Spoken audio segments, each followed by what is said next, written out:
الحمد لله نحمده ونستعينه ونستغفره ونؤمن به ونتوكل عليه ونعوذ بالله من شرور أنفسنا ومن سيئات أعمالنا من يهده الله فلا مضل له ومن يضلل فلا هادي له ونشهد أن لا إله إلا الله وحده لا شريك له ونشهد أن سيدنا ومولانا محمدا عبده ورسوله أما بعد فأعوذ بالله من الشيطان الرجيم بسم الله الرحمن الرحيم قال قد أجيبت دعوتكما فاستقيما ولا تتبعان سبيل الذين لا يعلمون اللهم صل على محمد وعلى آل محمد كما صليت على إبراهيم وعلى آل إبراهيم إنك حميد مجيد اللهم بارك على محمد وعلى آل محمد كما باركت على إبراهيم وعلى آل إبراهيم إنك حميد مجيد. ہمارے آج کے 4 مسائل میں سے تیسرا مسئلہ ہے آمین بالسر کا. نماز میں سورۃ الفاتحہ کے مکمل ہونے کے بعد آمین کو آہستہ کہنا اہل سنت والجماعت احناف کے نزدیک سنت ہے. امام بھی وللضالین کے بعد آمین کہے تو آہستہ، مقتدی بھی وللضالین کے بعد آمین کہے تو آہستہ، منفرد اور اکیلا نماز پڑھنے والا وللضالین کے بعد آمین کہے تو آہستہ. میں حسب وعدہ اپنے موقع پر سب سے پہلے قرآن کریم کی آیت پیش کرتا ہوں، اس کے بعد خاتم الانبیاء صلی اللہ علیہ وسلم کا مبارک عمل، پھر خلفائے راشدین، صحابہ کرام رضی اللہ عنہم اجمعین، اور اس کے بعد تابعین کا عمل. قرآن کریم کی آیت کریمہ جو میں نے آپ کی خدمت میں تلاوت کی ہے، سورہ یونس پارہ نمبر 11، سورہ یونس آیت نمبر 89. اللہ رب العزت نے حضرت موسیٰ علیہ السلام کا واقعہ نقل کیا ہے کہ جب حضرت موسیٰ علیہ السلام کی قوم پر فرعون نے حد سے زیادہ ظلم اور زیادتی کی تو حضرت موسیٰ علیہ السلام نے اللہ رب العزت سے فرعون کے لیے بد دعا کی. حضرت موسیٰ علیہ السلام دعا فرماتے، حضرت ہارون اس پہ آمین کہتے. قرآن کریم نے ان دونوں موسیٰ علیہ السلام کی دعا اور ہارون کی آمین کو جن لفظوں سے ذکر فرمایا وہ الفاظ قرآن کریم کا یہ ہے، قَالَ قَدْ أُجِيبَتْ دَعْوَتُكُمَا، حضرت موسیٰ کی دعا اور حضرت ہارون کی آمین دونوں کے بارے میں فرمایا کہ ہم نے تمہاری دعا کو قبول کر لیا ہے. اس آیت کریمہ سے معلوم ہوا کہ آمین دعا ہے، لہٰذا آمین کے اوپر احکام وہی ہوں گے جو دعا کے بارے میں ہے. اور اس آیت کی تفسیر امام جلال الدین سیوطی رحمۃ اللہ علیہ جن کی وفات سن 911 ہجری میں ہے، اپنی تفسیر الدر المنصور جلد نمبر 3 صفحہ نمبر 567 پہ نقل کرتے ہیں. حضرت ابو ہریرہ رضی اللہ تعالیٰ عنہ سے عن ابی ہریرہ رضی اللہ عنہ قال کان موسیٰ اذا دعا امن ہارون علی دعائہ یقول آمین۔ میں نے حسب وعدہ آیت کریمہ کی تفسیر میں صحابی رسول صلی اللہ علیہ وسلم کا ارشاد نقل کیا ہے۔ حضرت ابو ہریرہ رضی اللہ عنہ فرماتے ہیں کہ موسیٰ علیہ السلام جب دعا فرماتے حضرت ہارون ان کی دعا پر آمین کہتے تو اللہ نے حضرت موسیٰ علیہ السلام کی دعا حضرت ہارون کی آمین دونوں کو دعوت یعنی دعا کے ساتھ تعبیر کیا ہے۔ اگر انسان دعا مانگے تو دعا مانگے تو اس کا حکم یہ قرآن کریم میں ہی ہے۔ نمبر 1 دعا کے آمین کے دعا ہونے پر قرآن کریم کی آیت۔ نمبر 2 اس آمین کے دعا ہونے پر صحیح بخاری محمد بن اسماعیل بخاری جن کی وفات 256 ہجری میں ہے، اپنی کتاب صحیح بخاری باب جہر الامام بالتامین جلد نمبر 1 صفحہ نمبر 107 پہ نقل کرتے ہیں قال عطا آمین دعاء۔ حضرت امام عطا نے فرمایا آمین دعا ہے۔ قرآن سے بھی ثابت ہوا آمین دعا ہے، حضرت عطا امام بخاری سے بھی ثابت ہوا آمین دعا ہے۔ دعا کے بارے میں قرآن کریم نے یہ حکم دیا، ہمیں اس حکم کے مطابق عمل کرنا چاہیے۔ قرآن کریم میں اللہ رب العزت نے ارشاد فرمایا ادعوا ربکم تضرعا وخفیا۔ حضرت امام فخر الدین رازی رحمۃ اللہ علیہ جن کی وفات سن 606 ہجری میں ہے، اپنی کتاب تفسیر کبیر جلد نمبر 14 صفحہ نمبر 131 پہ نقل کرتے ہیں قال ابو حنیفہ اخفاء التامین افضل۔ حضرت امام رازی رحمہ اللہ نے اس مقام پہ بڑی بہترین بحث فرمائی ہے اور وہ بحث تفسیر کبیر میں دیکھنے کے قابل ہے۔ حضرت امام رازی رحمۃ اللہ علیہ باوجود اس کے شافعی المسلک ہیں، امام شافعی رحمہ اللہ کا مقلد ہونے کے باوجود حضرت امام رازی رحمۃ اللہ علیہ اس پر بحث کرتے ہوئے تشریف فرماتے ہیں واحتج ابو حنیفہ علی صحت قولہ قال فی قولہ آمین وجہان۔ واحتج ابو حنیفہ امام ابو حنیفہ رحمہ اللہ کا جو مسلک ہے، اس مسلک پہ دلیل دیتے ہوئے 2 طرح سے بات کی جا سکتی ہے۔ نمبر 1 انہو دعاء، نمبر 2 انہو من اسماء اللہ۔ فرمایا یہ آمین یا تو اللہ کا نام ہے اور یا آمین دعا ہے۔ آمین کا اللہ کا نام ہونا یہ بھی حضرت ابو ہریرہ رضی اللہ تعالیٰ عنہ سے تفسیر در منصور میں موجود ہے۔ آمین کا دعا ہونا یہ بھی در منصور میں حضرت ابو ہریرہ رضی اللہ تعالیٰ عنہ سے منقول ہے۔ امام رازی رحمۃ اللہ علیہ فرماتے ہیں فَإِن كَانَ دُعَا وَجَبَ إِخْفَاؤُهُ، اگر آمین دعا ہے تو اس کا اخفاء اور آہستہ پڑھنا واجب ہے، اس لیے اللہ حکم دے رہے ہیں ادعوا ربکم تضرعا وخفیا، اور اللہ کا حکم وجوب کا درجہ رکھتا ہے۔ وَإِن كَانَ اسْمًا مِنْ أَسْمَاءِ اللَّهِ تَعَالَى، اگر یہ اللہ کے اسماء میں سے اللہ کا نام ہے تو گویا ذکر کیا جا رہا ہے وَجَبَ إِخْفَاؤُهُ، پھر بھی اس کا اخفاء واجب ہے، اس لیے کہ اللہ قرآن کریم میں فرماتے ہیں وَاذْكُرْ رَبَّكَ فِي نَفْسِكَ تَضَرُّعًا، کہ اللہ کے ذکر کو تم آہستہ اور عاجزی کے ساتھ پڑھو۔ آگے امام راضی فرماتے ہیں فَإِن لَمْ يَثْبُتِ الْوُجُوبُ فَلَا أَقَلَّ مِنَ النَّدْبِيَّةِ، کم از کم درجہ تو وجوب کا، اصل تو یہ ہے کہ وجوب ہو، اگر وجوب نہ ہو تو کم از کم درجہ ندب اور استحباب کا تو ہے ہی۔ اور حضرت امام راضی رحمۃ اللہ علیہ باوجود شافعی المسلک ہونے کے فرماتے ہیں وَنَحْنُ بِهَذَا الْقَوْلِ نَقُولُ، کہ میں شافعی ہونے کے باوجود حضرت امام ابو حنیفہ رحمہ اللہ کے مسلک کے مطابق فتویٰ دیتا ہوں، اس لیے کہ آمین آہستہ پڑھنے پہ حضرت امام ابو حنیفہ کی تائید قرآن کر رہا ہے۔ امام شافعی کا مقلد ہونے کے باوجود جب دلیل کی باری آئی اور دلیل وزنی محسوس ہوئی تو انہوں نے فتویٰ امام حنیفہ کے مسلک کے مطابق دیا ہے۔ نبی کریم صلی اللہ علیہ وسلم کا اپنا مبارک عمل آمین بسر کے بارے میں کیا تھا؟ حضرت سلیمان بن داؤد بن جارود جن کی وفات سن 204 ہجری میں ہے، مسند ابی داؤد تیالسی جز 4 صفحہ نمبر 138 ان وائل قد سمیت وائل انہو صلی مع رسول اللہ صلی اللہ علیہ وسلم فلما قرأ غیر المغضوب علیہم الضالین قال آمین خفض بها صوتہ۔ حضرت وائل رضی اللہ تعالیٰ عنہ فرماتے ہیں ان نے نبی کریم صلی اللہ علیہ وسلم کے ساتھ نماز پڑھی۔ جب اللہ کے پیغمبر نے غیر المغضوب علیہم ولا الضالین پڑھا تو اللہ کے پیغمبر نے آمین فرمایا، خفض بہا صوتہ، آمین بلند آواز سے نہیں فرمایا بلکہ آمین کہتے وقت اللہ کے پیغمبر نے آواز کو آہستہ کیا، اور اللہ کے نبی صلی اللہ علیہ وسلم نے آمین کو بے سر ادا کیا۔ گویا کہ نبوت کے عمل سے ثابت ہوا کہ آمین آہستہ کہنا سنت ہے۔ حضرت امام احمد بن محمد بن حنبل جن کی وفات سن 241 ہجری میں ہے، اپنی کتاب مسند احمد جلد نمبر 4 صفحہ نمبر 389 کہتے ہیں قال صلی بنا رسول اللہ صلی اللہ علیہ وسلم فلما قرأ غیر المغضوب علیہم ولا الضالین قال آمین واخفى بها صوتہ۔ حضرت وائل بن حجر نے کہا کہ میں نبی کریم صلی اللہ علیہ وسلم نے ہمیں نماز پڑھائی، جب اللہ کے پیغمبر نے غیر المغضوب علیہم ولا الضالین پڑھا تو حضور نے آمین فرمایا اور آہستہ فرمایا۔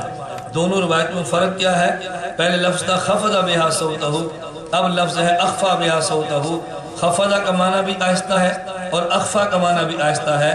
اسی طرح محمد بن عبداللہ الحاکم نشاپوری جن کی وفات سن 405 ہجری میں ہے، مستدرک حاکم جلد نمبر 2 صفحہ نمبر 253 پہ حضرت وائل رضی اللہ عنہ سے حدیث نقل کرتے ہیں انہو صلی مع النبی صلی اللہ علیہ وسلم حین قال غیر المغضوب علیہم ولا الضالین قال آمین یخفض بها صوتہ، یخفض بها صوتہ۔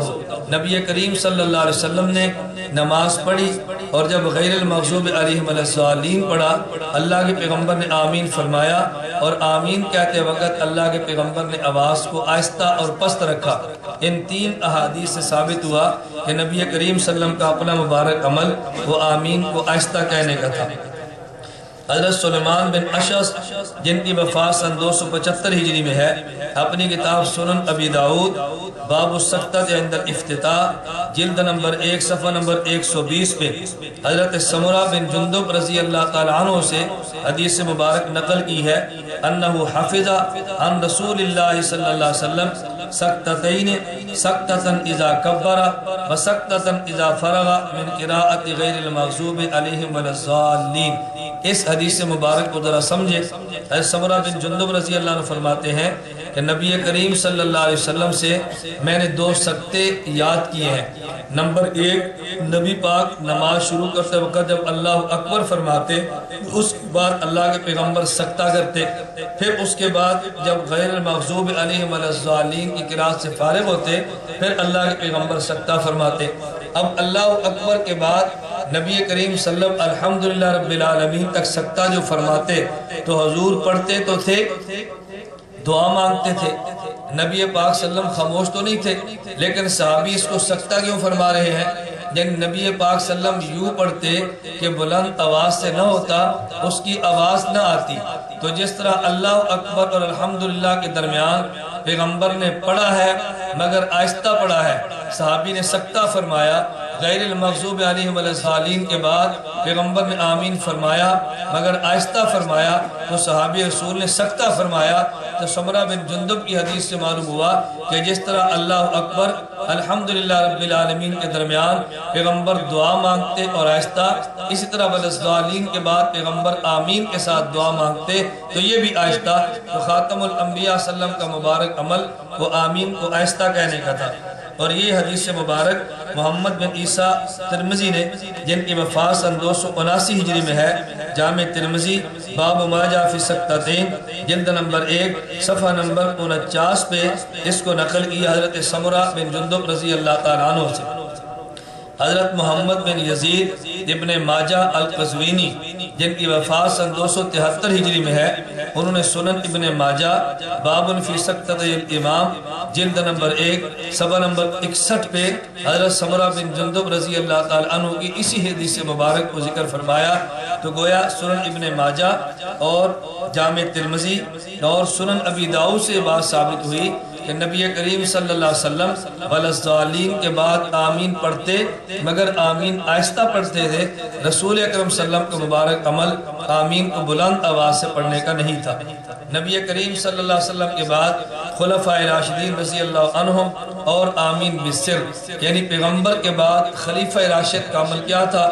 حضرت امام احمد بن محمد الطحاوی جن کی وفات سن 321 ہجری میں ہے، اپنی کتاب شرح معانی الآثار باب القراءۃ بسم اللہ الرحمن الرحیم فی الصلاۃ جلد نمبر 1 صفحہ نمبر 150 پہ فرماتے ہیں عن ابی وائل قال کان عمر و علی رضی اللہ عنہما لا یجہران بسم اللہ الرحمن الرحیم ولا بالتعوذ ولا بالتامین۔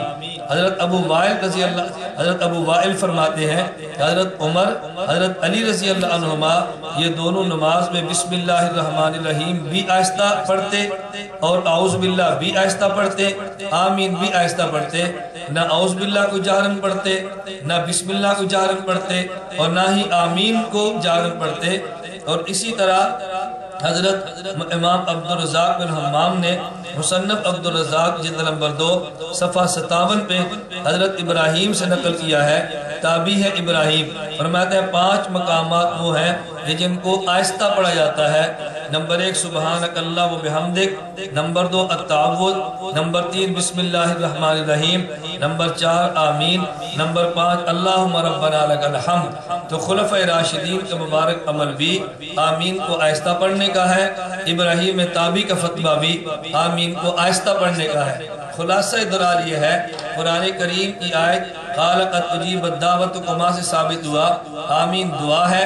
حضرت ابو ہریرہ فرماتے ہیں ہارون حضرت موسیٰ کی دعا پہ آمین کہتے۔ نمبر 2 حضرت امام بخاری کی قال اتا آمین سے ثابت ہوا کہ آمین دعا آمین دعا ہے اور دعا کو آہستہ مانگنے کا حکم قرآن کریم میں موجود ہے۔ ادعوا ربکم تضرعا وخفیا، نبی پاک صلی اللہ علیہ وسلم کا عمل آمین کو آہستہ کہنے کا، خلفۂ راشدین کا مبارک عمل آمین کے آہستہ کہنے کا، تابعی کا عمل اور تابعی کا فتویٰ آمین کو آہستہ کہنے کا، قرآن کریم، احادیث پیغمبر، خلفۂ راشدین اور تابعی کے فتوے کے مطابق اللہ رب العزت ہمیں نماز میں نبی کریم صلی اللہ علیہ وسلم کی سنت کے مطابق آمین کو آہستہ پڑھنے کی توفیق عطا فرمائے۔ اللہ ہم سب کو حضور اکرم صلی اللہ علیہ وسلم کی سنت اور عمل کی توفیق عطا فرمائے۔ یہ میں نے بڑے اختصار کے ساتھ دلائل آپ کی خدمت میں پیش کیے ہیں جس سے ثابت ہوا کہ آمین انسان کو نماز میں آہستہ پڑھنی چاہیے۔ حضرت وائل بن حجر رضی اللہ تعالیٰ عنہ کی جو حدیث مبارک میں نے آپ کی خدمت میں پیش کی ہے، حضرت وائل بن حجر رضی اللہ تعالیٰ عنہ فرماتے ہیں کہ نبی کریم صلی اللہ علیہ وسلم نے آمین فرمایا لیکن یہ آمین آہستہ تھا۔ آپ حضرات جامع ترمذی میں دیکھیں حضرت امام ترمذی رحمۃ اللہ علیہ نے آمین بالجہر کا باب بھی قائم کیا ہے اور آمین بالسر کا باب بھی قائم کیا ہے۔ آمین بالسر میں وائل بن حجر رضی اللہ عنہ کی روایت نقل کی ہے۔ بہت سارے احباب کہتے ہیں حضرت امام ترمذی رحمۃ اللہ علیہ نے حدیث وائل جس میں آمین آہستہ پڑھنے کا ذکر ہے اس کو ذکر کیا اور اس پہ ایک بڑا مضبوط دلیل اعتراض کیا ہے اس کی سند پہ۔ وہ اعتراض کیا ہے؟ وائل بن حجر کی روایت میں حضرت امام شعبہ نے درمیان میں راویات حجر ان کی کنیت نقل کی ہے ابو العنبس۔ امام ترمذی فرماتے ہیں یہ خطا ہے، یہ امام ترمذی فرماتے ہیں خطا ہے، حجر کی کنیت ابو العنبس نہیں ہے بلکہ حجر کی کنیت ان کی کنیت ابو العنبس نہیں ہے، امام ابن حجر ان کی کنیت ابو سکن ہے۔ تو امام ترمذی سے خطا ہوئی۔ امام ترمذی رحمہ اللہ فرماتے ہیں شعبہ سے خطا ہے، تو کہتا ہے جب راوی سند بیان کرتے میں خطا سے کام لے رہا ہے تو ممکن ہے حدیث کا متن بیان کرنے میں اس نے خطا سے کام لیا ہو۔ ہم کہتے ہیں حضرت امام ترمذی رحمۃ اللہ علیہ کی یہ اپنی خطا ہے، اس کی وجہ حضرت امام شعبہ رحمۃ اللہ علیہ حجر کی جو کنیت ابو العنبس نقل کرتے ہیں اس میں شعبہ منفرد اور تنہا نہیں ہے بلکہ جس طرح امام شعبہ نے ابو العنبس ان کی کنیت نقل کی ہے اسی طرح سفیان ثوری نے بھی ابو العنبس کنیت نقل کی ہے۔ ابو داؤد جلد نمبر 1 صفحہ نمبر 141 پہ روایت موجود ہے۔ اور اگر امام شعبہ امام سفیان ثوری ابو العنبس کنیت نقل کریں تو ممکن ہے آپ کے ذہن میں وہ سوال باقی رہ جائے کہ امام ترمذی فرماتے تھے یہ ان کی کنیت تو ابو سکن ہے، ابو العنبس ہے ہی نہیں، تو پھر تو دونوں نے خطا کی۔ حضرت امام ابن حجر عسقلانی رحمۃ اللہ علیہ تلخیص الحبیر جلد نمبر 1 صفحہ نمبر 237 میں امام ابن حبان رحمہ اللہ کے حوالے سے نقل کرتے ہیں حجر کی کنیت ابو العنبس بھی ہے، ابو السکن بھی ہے۔ تو جب ایک شخص کی دو کنیتیں ہیں تو امام شعبہ چاہے تو ابو العنبس نقل کر دے اور چاہے تو ابو السکن نقل کر دے، یہ امام شعبہ کی خطا نہیں ہے، بلکہ امام ترمذی کو امام شعبہ پہ اعتراض کرنے میں خطا واقع ہوئی ہے، اس لیے اس سند پر کوئی کلام نہیں ہے۔ امام شعبہ نے جو کیا بالکل درست کیا ہے، کنیت حجر کی ابو السکن بھی ہے، ابو العنبس بھی ہے، چاہے تو یہ نقل کر دے اور چاہے تو وہ نقل کر دے۔ حضرت وائل ابن حجر رضی اللہ تعالیٰ عنہ سے کہتے ہیں جس طرح تم نے حدیث مبارک حضرت وائل ابن حجر کی پیش کی ہے کہ وائل ابن حجر رضی اللہ عنہ فرماتے ہیں خاتم الانبیاء صلی اللہ علیہ وسلم والظالین کے بعد آمین آہستہ پڑھتے، تو یہی وائل ابن حجر کہتے ہیں کہ نبی کریم صلی اللہ علیہ وسلم کے ساتھ میں نماز پڑھی ہے، اللہ کے پیغمبر نے والظالین کے بعد آمین پڑھا، رفع بہا صوتہ، تو نبی پاک نے آمین بلند آواز سے کی، اس میں آواز کو بلند کیا۔ اگر وائل ابن حجر سے آمین آہستہ پڑھنے کی حدیث موجود ہے تو اسی صحابی وائل ابن حجر سے بلند آواز سے آمین پڑھنے کی دلیل بھی موجود ہے، تو پھر یوں کہنا چاہیے کہ آمین آہستہ بھی سنت ہے، آمین بلند آواز سے بھی سنت ہے، تو صحابی تو وہی ہے، تو ہم نے ان کی جہر والی روایت کو کیوں چھوڑ دیا ہے؟ ہم نے کہا چھوڑا نہیں، وائل ابن حجر کی روایتیں دونوں ہیں، مگر ہم نے سر والی روایت کو لیا اور جہر والی روایت کو کیوں نہیں لیا؟ اس کی ایک وجہ یہ ہے کہ یہ جو روایت جس میں رفع بہا صوتہ کا ذکر ہے، اس کے معروف راوی حضرت امام سفیان ثوری رحمہ اللہ تعالی ہے، اور امام سفیان ثوری رحمہ اللہ تعالی ارشاد پر یہ ان کا اپنا فتویٰ فقہ سفیان ثوری صفحہ نمبر 561 پر موجود ہے، کہتے ہیں آمین سرًا سواء کان اماما او مأموما او منفردا، کہ آمین آہستہ ہے خواہ امام ہو خواہ مقتدی ہو خواہ منفرد اور اکیلا ہو۔ تو سفیان ثوری جو اس حدیث کا مرکزی راوی ہے وہ بھی فتویٰ اس روایت کے خلاف دے رہا ہے، تو معلوم ہوتا ہے اس روایت کا معنی وہ نہیں جو غیر مقلد سمجھے ہے، معنی وہ ہوگا جو محدثین اور امام سفیان ثوری جیسے لوگ سمجھے۔ کیوں؟ راوی اگر ایک روایت کو پیش کرے اور فتویٰ اس روایت کے خلاف دے دے تو حضرت امام سرخسی رحمت اللہ علیہ نے اصول سرخسی جلد نمبر 2 صفحہ نمبر 6 پہ لکھا ہے فَيَثْبُتُ بِعَمَلِهِ بِخِلَافِ الْحَدِيثِ نَسْخُ الْحُکْمِ، اگر راوی روایت پیش کرے اور فتویٰ روایت کے خلاف دے، یہ دلیل اس بات کی ہے اس راوی کے نزدیک وہ حدیث منسوخ ہے، تو سفیان ثوری اس حدیث کو منسوخ سمجھتے ہیں۔ اور دوسری اہم بات یہ سمجھے حضرت وائل ابن حجر رضی اللہ عنہ روایتیں تو دونوں نقل کرتے ہیں، نمبر 1 اللہ کے پیغمبر سے آمین آہستہ پڑھنے کی، نمبر 2 اللہ کے پیغمبر سے آمین بلند آواز سے پڑھنے کی، لیکن جہاں جہرن آمین کا تذکرہ کیا اس میں حضرت وائل ابن حجر رضی اللہ عنہ کا اپنا ارشاد موجود ہے۔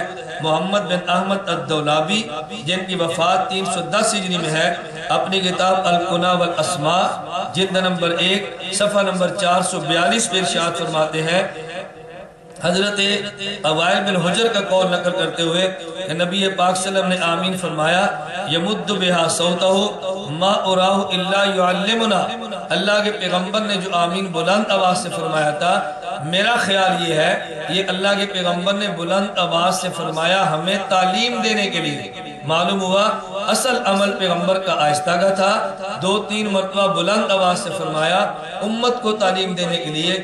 یہ بالکل ایسے ہی ہے جیسے حضرت امام بخاری رحمت اللہ علیہ نے صحیح بخاری جلد نمبر 1 صفحہ نمبر 105 پہ نبی کریم صلی اللہ علیہ وسلم سے نقل کیا ہے۔ اب ظہر کی نماز میں قرات آہستہ ہوتی ہے، جہر سے نہیں ہوتی، عصر کی نماز میں قرات آہستہ ہوتی ہے، جہر سے نہیں ہوتی، لیکن امام بخاری رحمت اللہ علیہ صحیح بخاری جلد نمبر 1 صفحہ نمبر 105 پہ حدیث مبارک نقل فرماتے ہیں کہ رسول اکرم صلی اللہ علیہ وسلم کبھی کبھی ظہر کی نماز میں کہتا ہے وَيُسْمِعُنَا أَحْيَانًا، صحابی فرماتے ہیں کبھی اللہ کے پیغمبر صلی اللہ علیہ وسلم ہمیں 1-2 آیتیں بلند آواز سے سنا دیتے، اب ظہر کی نماز میں تلاوت تو آہستہ ہوتی ہے، کبھی اللہ کے پیغمبر بلند آواز سے پڑھ دیتے، یہ بتانے کے لیے ان مقامات پہ میں یہ تلاوت کرتا ہوں۔ وائل ابن حجر بھی فرماتے ہیں کہ نبی کریم صلی اللہ علیہ وسلم آمین آہستہ پڑھتے اور بلند آواز سے کبھی پڑھ دیتے، مقصود تعلیم تھا، یہ بتانے کے لیے کہ ان مقامات پہ یہ لفظ آمین میں کہتا ہوں اپنے عمل سے نبی کریم صلی اللہ علیہ وسلم نے بتا دیا۔ اور ایک بڑی معروف حدیث جو بطور اعتراض کے پیش کی جاتی ہے، حضرت امام بخاری رحمۃ اللہ علیہ کہتے ہیں جی امام بخاری رحمۃ اللہ علیہ نے باب قائم کیا ہے، باب و جہر امام آمین بالتامین، کہ نماز میں آمین بلند آواز سے پڑھنی چاہیے۔ اور حضرت امام بخاری رحمۃ اللہ علیہ نے اس کے تحت کئی ایک احادیث لائے ہیں باب و جہر امام بالتامین کے تحت۔ ان میں ایک حدیث حضرت زبیر رضی اللہ، حضرت امام بخاری رحمۃ اللہ علیہ کئی احادیث لائے ہیں، ان میں سے ایک ہے ابن زبیر رضی اللہ تعالیٰ عنہ کی، ایک ہے حضرت ابو ہریرہ رضی اللہ تعالیٰ عنہ کی، اور اسی طرح یہ لائے حضرت عطا کا قول لائے ہیں۔ کہتے ہیں اس سے امام بخاری جہر ثابت کرنا چاہتے ہیں۔ سوال یہ ہے کہ ان سے جہر ثابت ہوتا ہے یا نہیں؟ نمبر ایک، حضرت امام بخاری رحمۃ اللہ علیہ ترجمۃ الباب قائم فرماتے ہیں، اور اس کے بعد امام بخاری رحمۃ اللہ علیہ نے آگے حدیث مبارک نقل کی ہے۔ امام بخاری رحمۃ اللہ فرماتا ہے باب جہر امام بالتامین، کہ امام آمین اونچی آواز سے کہیں۔ پہلی بات یہ قال عطا آمین، یہ ترجمۃ الباب کا حصہ ہے۔ عطا نے کہا آمین دعا، آمین دعا ہے۔ اب بتاؤ آمین کو دعا کہنے سے کیا آمین کا جہر ثابت ہو جاتا ہے؟ امام عطا یہ تو کہتے ہیں آمین دعا ہے، یہ تو نہیں کہا کہ اس کے اندر جہر بھی ہے۔ نمبر دو، آگے ترجمۃ الباب میں لائے ہیں حضرت ابن زبیر کا اثر، آگے ترجمۃ الباب میں لائے ہیں حضرت ابو ہریرہ کا اثر، آگے ترجمۃ الباب میں لائے ہیں ابن عمر کا اثر رضی اللہ عنہما۔ پھر اس کے بعد امام بخاری رحمۃ اللہ علیہ ایک حدیث مبارک لائے ہیں جابر الامام بالتامین کے داد۔ اب آپ ذرا توجہ سے بات سمجھنا، صحیح بخاری مسئلہ آپ کے سامنے حل ہو، جس کو عموماً لوگ بطور شد و مت کے پیش کرتے ہیں کہ دیکھو جی امام بخاری کی صحیح بخاری میں بلند آواز سے آمین پڑھنے کی دلیل موجود ہے۔ یعنی کہ نمبر ایک کہتے ہیں باب جہر الامام بالتامین قال عطا آمین دعا، تو عطا نے آمین کو دعا کہا، اس سے آمین کا جہر ہونا تو ثابت نہ ہوا۔ کہتے ہیں حضرت ابو ہریرہ فرماتے یناد الامام لا تفتنی بآمین، حضرت ابو ہریرہ فرماتے اگر امام نے میرے آنے سے پہلے نماز شروع کر دی ہے تو امام آمین مجھ سے پہلے نہیں کہے گا، میں بھی آمین کہہ لوں گا، تو اس سے آمین کا جہر کیسے ثابت ہوا؟ حضرت نافع فرماتے ہیں کان ابن عمر لا یدعو، حضرت ابن عمر رضی اللہ عنہ یہ کبھی بھی آمین کو چھوڑا نہیں کرتے تھے، اس سے آمین کا جہر کیسے ثابت ہوا؟ ہاں ایک اثر رہ جاتا ہے ابن زبیر کا، اس سے پہلے ذرا حدیث سن لیں۔ حضرت ابو ہریرہ کی ایک حدیث امام بخاری لائے ہیں، ابو ہریرہ فرماتے ہیں رسول صلی اللہ علیہ وسلم نے فرمایا اذا امن الامام فامنوا، امام آمین کہے تم بھی آمین کہو، فانه من وافق تامینه تامین الملائکہ غفر له ما تقدم من ذنبه، جس آدمی کی آمین ملائکہ کی آمین کے موافق ہوگی اس کے گزشتہ گناہ معاف ہو جائیں گے۔ وقال رسول اللہ صلی اللہ علیہ وسلم یقول آمین، نبی پاک بھی آمین کہتے ہیں۔ اب بتاؤ اس سے جہر کیسے ثابت ہوا؟ ہم بھی کہتے ہیں امام آمین کہے تم بھی آمین کہو، اور اگر ملائکہ کے موافق تمہاری آمین ہوگی۔ اب ملائکہ کی موافقت کیا ہے؟ کبھی آج تک آپ نے ملائکہ کو جہر کے ساتھ آمین کہتے ہوئے سنا؟ تو ملائکہ کی آمین بھی تو آہستہ ہے، تو امام ملائکہ کی آمین کے ساتھ موافقت تو یہی ہوگی کہ ملائکہ کی آمین آہستہ ہے تو ہماری آمین بھی آہستہ ہو، اکٹھے آمین ہوگی گناہ معاف ہو جائیں گے۔ ایک اصل ابن زبیر کا ہے رضی اللہ عنہ جس کو پیش کرتے ہیں، کہتے امن ابن الزبیر ومن وراءہ حتی ان للمسجد للجتا، ابن زبیر رضی اللہ عنہ اور ان کے پیچھے جو مقتدی تھے انہوں نے آمین کہا، یہاں تک کہ مسجد میں گونج پیدا ہوئی۔ یہاں بھی جہر کا لفظ نہیں تھا، صرف لفظ گونج سے استدلال کیا، مگر دو جواب ذہن نشین فرمانے۔ نمبر 1، حضرت امام بخاری رحمۃ اللہ علیہ نے یہاں پہ حدیث کو حضرت عبداللہ بن زبیر کے اثر کو بغیر سند کے نقل کیا ہے۔ یہاں پر سند قطر موجود نہیں ہے۔ آپ کوئی جملہ پیش کریں اور اس کی سند ضعیف ہو تو غیر مقلدین شور مچا دیں گے تمہاری سند ضعیف ہے، اور وہ جملہ پیش کریں اور بغیر سند کے پیش کریں، آپ کو بھی حق حاصل ہے نا پوچھنے کا، کوئی بے سند بات نہ کرو، با سند بات کرو۔ عبداللہ بن زبیر رضی اللہ عنہ نے بات پیش کی ہے، مگر امام بخاری نے بغیر سند کے پیش کی ہے، اور اس کی سند مصنف عبدالرزاق کے اندر موجود ہے، مگر اس سند کو غیر مقلدین اپنے حق میں پیش نہیں کر سکتے۔ وجہ یہ ہے طبقات المدلسین میں عبدالرزاق کے بارے میں لکھا ہے کہ مدلس ہے۔ ابن حجر اسقلانی لکھتے ہیں عبدالرزاق یہ مدلس ہے، اور فتح المبین صفحہ 45 جو طبقات المدلسین پر زبیلیزی کا حاشیہ ہے، کہتے ہیں کان تشیع تخیرہ، بقول تمہارے یہ شیعہ بھی تھا، بقول تمہارے ان کا حافظہ متغیر ہو گیا تھا اور مدلس تھا، اور تمہارے مسلک کے مطابق مدلس کی روایت قابل قبول نہیں ہوتی۔ امام بخاری بغیر سند کے لائے ہیں، جہاں پہ سند موجود ہے تمہارے اصول کے مطابق ان کی روایت کو پیش نہیں کیا جا سکتا۔ اس لیے ہم کہتے ہیں بہتر یہ ہے آدمی قرآن کریم، نبی کریم صلی اللہ علیہ وسلم کی حدیث مبارکہ، خلفائے راشدین رضی اللہ عنہ کا عمل اور تابعی کے فتویٰ کے مطابق نماز میں امام کے پیچھے ہو یا امام بن کے نماز پڑھا رہا ہو یا اکیلا نماز پڑھ رہا ہو، ہر حال میں آمین آہستہ کہے۔ اللہ رب العزت ہم سب کو ادب اور آداب کے ساتھ آہستہ آمین کو کہتے ہوئے نماز پڑھنے کی توفیق عطا فرمائے۔ وآخر دعوانا الحمدللہ رب العالمین۔